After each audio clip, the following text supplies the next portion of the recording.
How to be ready for the second coming of Christ किस प्रकार से हम तैयार रह सकते हैं प्रभु यीशु मसीह के and for दूसरे the आगमन के first लिए resurrection. और पहला पुनरुत्थान के लिए। Turn with me to Acts of the Apostles, chapter 24. प्रेरितों के काम 24वां अध्याय। Paul was standing in a court before a king as a criminal. और यहाँ पे देखिएगा प्रेरित पौलुस जो है एक न्यायालय में एक राजा के सामने खड़ा है न्याय के लिए, And Jews were accusing him. और यहूदी लोग उस पर दोषारोपण कर रहे हैं। And he tells them, और he tells the king और वो राजा के सामने राजा को कह रहा है in the verse 14, 14वां वचन में, the last part, I believe everything written in the law and the prophets. और वो कहता है कि जो बातें व्यवस्था और भविष्यवक्ताओं के पुस्तकों में लिखी है, That was the Bible of those days, 39 books of the Old Testament. और उन दिनों में 39 किताब रहते थे बाइबल में, पुराना नियम So what मतलब। he's saying, I believe everything written in the Bible. इसका मतलब ये है कि वो कह रहा है कि बाइबल के अंदर, पवित्र कलाम के अंदर जो बातें लिखी गई है उन हर एक बातों के ऊपर मैं विश्वास करता हूँ। You want to be ready for the last days? क्या आप लोग तैयार होना चाहते हैं आने वाले दिनों के लिए? Say, Lord, I believe everything written in the Bible. तो आप बोले कि हाँ परमेश्वर, पवित्र कलाम में जो कुछ लिखा है उस पर मैं विश्वास करता And हूँ। he says, especially one thing. और फिर एक विशेष बात कहता है, Among all the things written, I believe this especially. और इन सब बातें जो लिखे हैं उनमें से एक विशेष बात पर मैं विश्वास That करता हूँ, there will definitely, certainly, verse 15, be two resurrections, one of the righteous and the other of the wicked. और वहाँ पे लिखता है कि धर्मी और अधर्मी दोनों का जी उठना होगा, उस बात पे भी विश्वास Two करता है। resurrections. दो प्रकार के पुनरुत्थान, There's no doubt about it. Certainly. और अवश्य। He doesn't just say there will be a resurrection. He says there will certainly be a resurrection. वो ऐसा नहीं कह रहा है कि हाँ वहाँ पे जी उठना या पुनरुत्थान होगा, लेकिन वो कह रहा है कि हाँ अवश्य पुनरुत्थान होगा, Of the righteous and the धर्मी व्यक्ति और अधर्मी व्यक्ति। So you say, Paul, which one do you want to be in? Do you want to be in the resurrection of the righteous or the resurrection of the wicked? तो आप किसके साथ जाना चाहते हैं कि अधर्मी या फिर धर्मी जनों के पुनरुत्थान के साथ? You ask Paul. तो आप पौलुस से पूछे। Paul says, definitely, I want to be in the resurrection of the righteous. तो पौलुस ऐसा कहेगा कि हाँ मैं धर्मी व्यक्ति के पुनरुत्थान के साथ जुड़ना चाहता In हूँ, that day, और उस दिन there'll be a resurrection of the righteous. I want to be there. और धर्मी व्यक्तियों का पुनरुत्थान होगा, और उस दिन मैं अवश्य जी उठना And चाहता so हूँ। you say, Paul, how are you going to make sure you're going to be in that resurrection? हाँ, आपको किस प्रकार से भरोसा है कि आप उस दिन पुनरुत्थान होंगे? Today, if you ask people, how you'll make sure you'll be in the first resurrection? आप अगर जो आज लोगों से पूछे कि आपको किस प्रकार से भरोसा है कि धर्मी जनों के जी उठने के साथ आप भी जी उठेंगे, They say, well, I accepted Christ some years ago. तो वो बोलेंगे कि मैंने प्रभु यीशु मसीह को कुछ साल पहले अपने I'll जीवन definitely be में in that resurrection. स्वीकार किया, So I'll definitely be in that resurrection. तो इसलिए अवश्य मैं भी जी उठूंगा। Isn't that what some of you will answer? आप में से बहुत सारे लोग ऐसा ही जवाब देंगे I ना, were to ask you that question. और यही प्रश्न मैं आपसे करना चाहता How do हूँ। you know that in that day you will be in the first resurrection of the righteous? आप लोगों को किस प्रकार से पता कि पहला पुनरुत्थान के दिवस आप भी जी उठेंगे? You say, because I accepted Christ 20 years ago. हाँ, क्योंकि मैं 20 साल पहले प्रभु यीशु मसीह को स्वीकार किया। I know that a lot of sins I'm living in, but I accepted Christ 20 years ago. मैं जानता हूँ बहुत सारे पाप में आज भी मैं जीवन जी रहा हूँ, लेकिन 20 साल पहले मैंने प्रभु यीशु मसीह को उद्धारकर्ता के रूप में स्वीकार किया है। Not accidental sins, but deliberate sins. और दुर्घटनावश पाप नहीं, लेकिन जानबूझकर मैंने पाप Yeah, किए, there are like that in my life. और वैसे पाप बहुत सारे मेरे जीवन में। I watch pornography now and then. और मैं अश्लील वस्तुओं को देखता हूँ, I अश्लील get, फोटों को, I get तस्वीरों को angry देखता हूँ, quite often. और बहुत जल्दी मैं जो है क्रोधित हो जाता हूँ। Sometimes a few things I have to do something unrighteous in my office, otherwise we can't live in this world. और ऑफिस में भी कई चीजें अधर्म के, कुकर्म के काम करना पड़ता है, नहीं तो मैं जी नहीं सकता इस I संसार have में। to sign a few false statements, otherwise how can we live? I lose my job. और कई फॉल्स स्टेटमेंट, गलत स्टेटमेंट लिखना पड़ता है, नहीं तो मेरी नौकरी मैं उससे हाथ गवा लूंगा।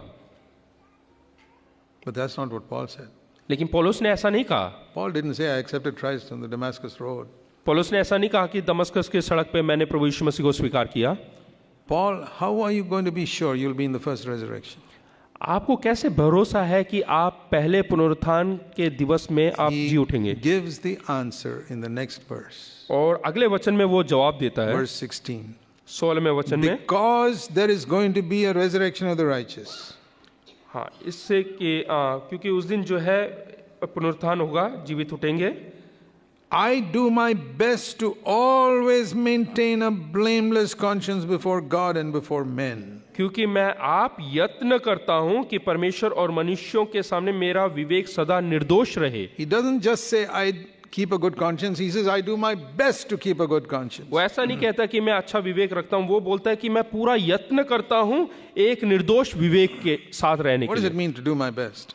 इसका मतलब क्या है कि यत्न करना, परिश्रम करना। Think of a student who's diligent to pass some final examination. यहाँ पे एक विद्यार्थी के बारे में सोचे जो कि अपने फाइनल के परीक्षा में बहुत अच्छा करना चाहता है Sitting up at night till 2 o'clock in the morning studying. और सुबह के 2 बजे तक बैठकर वो पढ़ाई करता है And the next day, and the next day. और अगले दिन और हर दिन वो पढ़ाई करता What's है he बहुत doing? यत्न के साथ। He's doing his best to come first in the class. वो क्या कर रहा है? वो पूरा यत्न कर रहा है कि अपने परीक्षा में वो सबसे उत्तीर्ण आए। Or think of this businessman who's already made so much money. या उस व्यापारी के बारे में सोचे जिसने बहुत पैसा इकट्ठा कर लिया And he wants to expand his business here and there in other cities. और वो अपना व्यवसाय को और बढ़ाना चाहता है अलग अलग शहरों में, He's doing his best to expand his business. और वो अपना पूरा यत्न कर रहा, मेहनत कर रहा है कि अपने व्यापार को बढ़ाए। Many entertainments other people have time for, he has no time for. और बहुत सारे मनोरंजन के चीजों के लिए समय दूसरे लोग गवाते हैं, लेकिन ये बिल्कुल नहीं गवाता। That student who wants to come first in the class, he has no time to go around playing games because the examination is coming next week. और वो विद्यार्थी जिसके जीवन में अभी परीक्षा आने वाला है, वो बिल्कुल समय इधर उधर नहीं गवाता और पढ़ाई करता है। These are people who want to do their best. और ये वो लोग हैं जो अपने जीवन में पूरा मेहनत करते हैं, यत्न करते हैं ताकि वो उत्तीर्ण हो। Student or businessman, ये व्यापारी या फिर विद्यार्थी, they give up many temporary pleasures because they got a goal before them. और वो थोड़े समय के मनोरंजन या आनंद के हर एक चीजों को त्याग देते हैं। And that's why they sacrifice many things. और इसलिए वो बलिदान कर देते हैं अपने जीवन के बहुत सारी चीजों को। Food they quickly eat up and go. और Continue. भोजन भी वो जल्दी से खाते हैं और जल्दी पढ़ाई में बैठ Because they जाते got हैं, to sit down for their studies or do something in their business. क्योंकि वो अपने व्यापार में कुछ करना चाहते हैं या पढ़ाई और अधिक करना चाहते हैं। They are doing their best. वो अपने जीवन में सबसे ज्यादा जो Their है whole मेहनत करते हैं, mind is taken up with, I must come first in my class. और उनके पूरे दिमाग में यही चीज घूमता है कि मुझे उत्तीर्ण आना है, I must expand my business. I must make more money. मुझे और व्यापार बढ़ाना और अधिक धन कमाना है। There's a picture of doing your best. और यही है सबसे बेहतरीन Now, करने का Paul एक has the तस्वीर। same attitude to keeping a good conscience. और पौलुस के अंदर भी यही मनोभाव है जो कि पूरा यत्न के साथ अपने विवेक को जो है साफ रखने में। He's not aiming to come first in the class. वो अपने क्लास में पहला कक्षा उत्तीर्ण नहीं आना चाहता। He's got very little money, but he's happy with that. He's not trying to make more money. इसके पास थोड़ा सा धन है, थोड़ा सा पैसा है, उससे ही वो खुश है। But he's got a goal. लेकिन उसके सामने एक लक्ष्य है I want to be in the first resurrection. कि मैं पहले पुनरुत्थान के दिवस में जी उठना चाहता The हूँ, resurrection of the righteous. जब धर्मी लोग जीवित And उठेंगे। in that day, I want to stand before my Lord who died for me. और उस दिन मैं जी उठना चाहता हूँ अपने प्रभु यीशु मसीह के सामने जो मेरे पापों के लिए मरा। And so I do my best. इसलिए मैं अपने जीवन का सबसे बेहतर करूंगा। Just one thing, एक बात to keep my conscience clear. कि मुझे अपना विवेक साफ सुथरा For रखना है, God. निर्दोष रखना है, And before men. मनुष्यों के सामने, परमेश्वर के सामने। See, conscience is the first voice of God in our life. और हमारे जीवन में सबसे पहला जो आवाज परमेश्वर की ओर से आता है वो हमारे विवेक के Before we द्वारा। read the Bible, परमेश्वर के वचन पढ़ने से before we पहले are born again, या हमारा क्या कहते हैं नया जीवन होने से before we पहले are filled with the Spirit, और पवित्र आत्मा से भरपूर होने से पहले first voice of God सबसे पहला आवाज that every people of every religion hear, जो कि हर धर्म के व्यक्ति ये सुनता है that little children hear. और बच्चे भी सुनते हैं। A little 3-year-old has got a conscience. और 3 साल के बच्चे के अंदर भी विवेक है। It knows when it did something that mummy told her not to do, he knows he did something wrong. और वो जानते हैं कि उन्होंने कुछ गलती की है, मम्मी ने मना किया और उसके बावजूद किया है करके। And you can see the guilt on the face. और जो दोष है वो उनके चेहरे पे हम नजर देख सकते हैं। When mummy asks, did you do that? और मम्मी माता जी पूछेंगे क्या तुमने ये किया, Without answering itself, you can see the guilt on that 3-year-old's face. और बगैर जो है जवाब दिए ही हम उनके चेहरे से पहचान जाते हैं, Whichever religion he may be. चाहे कोई भी धर्म के क्यों ना हो। You know what that is? इसका अर्थ क्या है? Conscience. हमारा विवेक Making that child feel guilty. हाँ, वो जो विवेक है वो उसको दोषारोपण करता है और इससे वो दोषी ठहराता है अपने I आप को did what mummy told me not to do. कि मैंने गलत काम किया है जो कि मेरी मम्मी ने मना किया था। And when mummy asked me, I told a lie. और मम्मी ने जब मुझसे पूछा मैंने झूठ बोला। But you can see on his face, और उसके चेहरे में देख सकते हैं he's telling a lie, but his whole face is saying, I'm telling a lie. और वो झूठ बोलते हैं तब भी उनका चेहरा ये बताता है कि मैं झूठ बोल रहा हूँ। You see that little children. उन बच्चों को देखिए, छोटे से But बच्चों you को। see that same child when he's 18 years old, जब वही बच्चा 18 साल का हो जाता है he can look as if he's speaking the absolute truth and tell a big lie. और वो इस प्रकार से झूठ बोलेंगे जैसे कि वो बिल्कुल सच्चाई कह रहे हैं। Don't you all know how to do that? क्या आप लोग नहीं जानते ऐसा करना? We all have learned it. हम लोग जानते हैं, सब लोग जानते हैं। How is it we started when 3-year-old with guilt written on our face?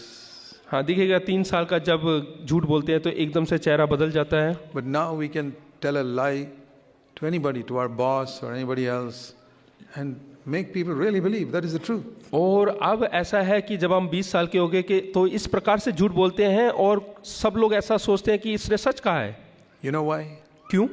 Because we have killed our conscience. क्योंकि हमने अपने विवेक को मार दिया है। We have hit it and hit it so much the voice has become so soft we don't hear it. हमने अपने विवेक को इतना अधिक कूट दिया, पीस दिया, मार दिया कि वो अब बहुत धीमी आवाज में And बोलने you keep लगा। going that way, you can kill it, it will never speak to you anymore. और ऐसा ही करते रहेंगे तो वो पूर्ण तौर से मर जाएगा, फिर आपसे कुछ नहीं कहेगा।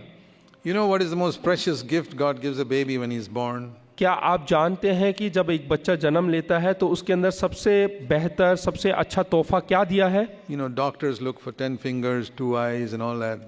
डॉक्टर जो है उनके उंगलियों को देखेंगे, उनके दिल की धड़कनों को, ये सब देखेंगे। But the most precious gift God gives that child is a conscience. लेकिन सबसे बेहतरीन तोहफा जो एक बच्चे के अंदर परमेश्वर ने दिया है वो है उसका विवेक। And if you are a good parent, more than the fingers and the eyes, you'll teach that child to keep a good conscience. अगर जो आप एक अच्छे माता पिता हैं तो उनके उंगली और बाकी चीज़ों से ज़्यादा आप उसको सिखाएंगे कि किस प्रकार से एक अच्छा विवेक रखा जा सकता है। I've seen children who tell lies, और मैंने देखा है बच्चों को जो कि झूठ बोलते हैं disrespect their parents, और अपने माता पिता का अनादर करते हैं, and the parents say, और माँ बाप कहते हैं oh, he's only a child. हाँ, ये तो केवल छोटा सा बच्चा है। Yeah, but little tigers become big tigers, don't forget that. छोटा शेर जो है बड़ा होकर बड़ा शेर बनता है, Little snakes become big snakes. छोटा सांप बड़ा सांप बनता है।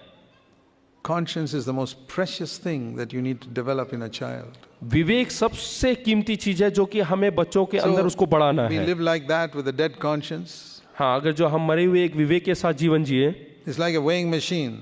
तो उस मशीन Spoiled. जो कि तराजू जो कि जिसमें कि हम अपना बोझ, Spoiled completely. वो बिल्कुल खराब हो चुका है। You put 1,000 kilos on it, the needle doesn't even move. और उसके ऊपर अगर जो हजार जो है किलो का भी वेट रखें तो भी वो हिलेगा नहीं, Completely dead. वो बिल्कुल Spoiled. मरा हुआ है। That's the conscience. और वही विवेक है। And then we ask Jesus to come into our heart. और फिर हम बोलते हैं कि प्रभु यीशु मसीह को हमारे जीवन में आ, हमारे हृदय में आ, Born again. हम जो है नया जीवन And पाए हैं। suddenly, one of the first things he does is make that conscience a little alive. और एकदम से वो क्या करता है कि हमारे विवेक को जीवित करता है। Now when we put the 1,000 tons, oh, the needle is moving a little bit. जैसे ही हम 1000 किलो रखते हैं तो वो नीडल हिलने लगता है, सुई हिलने But लगता it है। should not remain there. लेकिन वो सुई वहीं पे खड़ा नहीं रहना If we चाहिए। walk with the Lord, अगर जो हम परमेश्वर के साथ चलते हैं that weighing machine will become more and more sensitive. तो जो बोझ तोलने का जो मशीन है वो और अधिक कार्य करने लगता है। Now you put 500 kilos, it is moving. अभी जैसे ही 500 किलो रखेंगे वो हिलने लगता है, Then you put 100 kilos and it is moving, the needle. और जैसे ही 100 किलो रखते हैं अब वो 100 किलो में भी And हिलने you लगेगा, put 1 kilo and the needle is moving. और 1 किलो रखते ही वो उसका जो सुई है हिलने And लगता you है, put 1 gram and the needle is moving. 1 ग्राम रखते के साथ ही वो हिलने लगता है। What a wonderful thing that is, a conscience that is becoming more and more sensitive to sin. अब जो हमारा जो विवेक है वो और संवेदनशील हो जाता है पाप के प्रति। That is the only way you can assess whether you're growing spiritually or not. केवल यही एक मार्ग है, आप अपने आप को जान सकते हैं कि आप आत्मिक तौर से बढ़ रहे हैं या नहीं। Not how much of the Bible you know. कितना आपको पवित्र कलाम के बारे में जानकारी है ये नहीं,